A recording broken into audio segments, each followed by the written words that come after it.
The feast was still going on and the princess reached her limit. She could only eat 4 steaks and she was full. I was still eating and grilling. I had gone through 3 of the trays full of the steaks of different cuts and I was going through the 4th one. It kind of sucked that there wasn't some kind of drinks, but it's not like it was necessary. I didn't spend the whole time eating though. The princess and I talked with each other. I was right in thinking that she would come out of her shell a little bit by using the atmosphere of the festival. We talked a little bit and she told me a bit about her.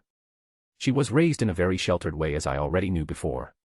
She was raised in a very traditional setting and was taught some more feminine traits. This would be fine normally, but I don't think we're fated to be normal, so some things might change. I told her a bit about myself as well. I didn't tell about me being reincarnated, but I'll tell her eventually. I told her that I come from far away. Not exactly the best answer, but it'll have to do for now. We were still talking until I noticed Rimuru coming back and this time he was coming with some racks of ribs. Hey Arttoria, I brought some more meat and I was wondering if you could cook these. Rimuru, what are you doing here? I assume you thought about your actions. Ah, yeah I did. I brought some more stuff. How long do you think it would take you to make these? A short 6 to 8 hours. Short. What about those trays of steaks? I want to try so. Rimuru looked at where the trays were and noticed that they were completely empty. Not a single piece was left. All the food he brought before was gone, nowhere to be seen. Where are all the streaks? I brought so much. He looked at me and the princess and started piecing some things together, but looked more like he was in disbelief. No way, right? I swear I only ate 2 plates. Does that mean she ate the rest? No, she ate less than me.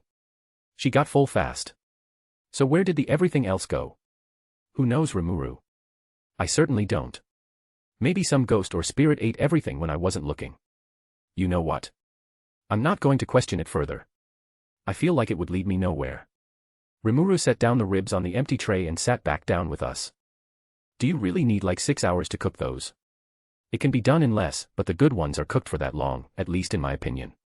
But do we have enough spices and seasoning? We have some herbs, but it's not exactly like what I know. Are you having a good time though? It's good, but I want some good drinks. We have some ale and beer going around. Why not drink that? I don't like those drinks, so in my book they don't count. All 3 of us continued talking, and for some reason, Rimuru just now found out that the princess is the daughter of the ogre chief. A shocking revelation, I know. Rimuru was really insisting that I cook those ribs, so I just gave it a shot with what we had. I let them know that it would take a while, like probably 2 to 3 hours.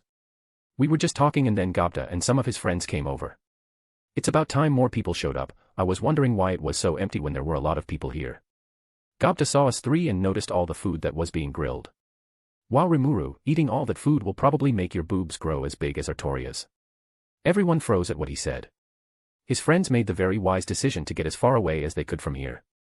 The princess looked away and had her head in her hands from the second-hand embarrassment at what she heard. I was not going to let this slide, and Rimuru seemed to have the same idea. I walked calmly towards Gobta, and before he could do or say anything I grabbed his head. He let out a yelp and started to say that he joking and playing around, but that wasn't going to help him. I summoned my sword and threw it to Rimuru. He caught it and held the handle with both hands. He made sure to use the flat part of the blade and not the edged part. Get ready, Rimuru, I'm going to throw a fastball at you. I'm ready. I got in a pitcher stance as best as I could and threw the ball as fast as I could. It was an absolute laser. It probably would have made Randy Johnson proud. Rimuru looked unfazed at the speed of the ball as he got ready to bat. As Gobta went flying, Rimuru got in position, and at just the right moment he hit Gobta. It was picture-perfect form. The most satisfying sound could be heard throughout the entire village as he made contact with Gobta's head. Gobta went flying through the sky. I don't know how far he went, but I'm absolutely sure he was in another country. Big Papi David Ortiz would have shed a small tear at what Rimuru did. I got my sword back from Rimuru and we returned to the feast. Ribs are almost ready, so just sit tight and relax a little. Oh. Note. Question: chicken Alfredo or shrimp Alfredo? I prefer chicken Alfredo. Chapter 24, Chapter. The night seemed to pass by very fast, and eventually the mood started to die down with some falling asleep and others starting to clean up.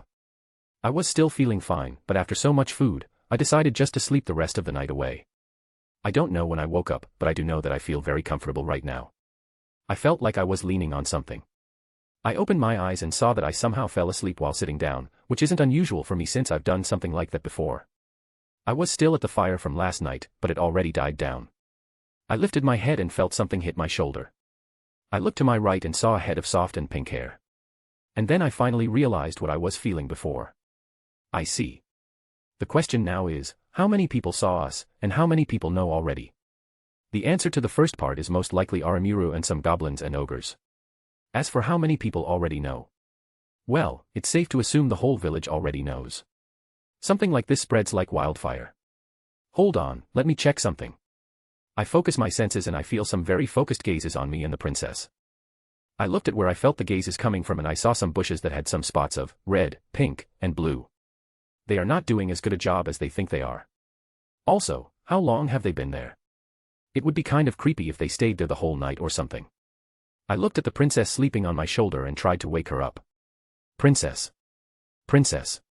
I was whispering while shaking her a little bit, but it seemed she might be a bit of a heavy sleeper after last night. Looks like she won't be waking up soon. I guess I'll have to carry her home. I got up carefully so she wouldn't just fall. I bent down a little and picked her up in a princess carry. She was very light when I was carrying her, either that or I'm strong. Yeah, it's 'cause I'm strong, no other reason.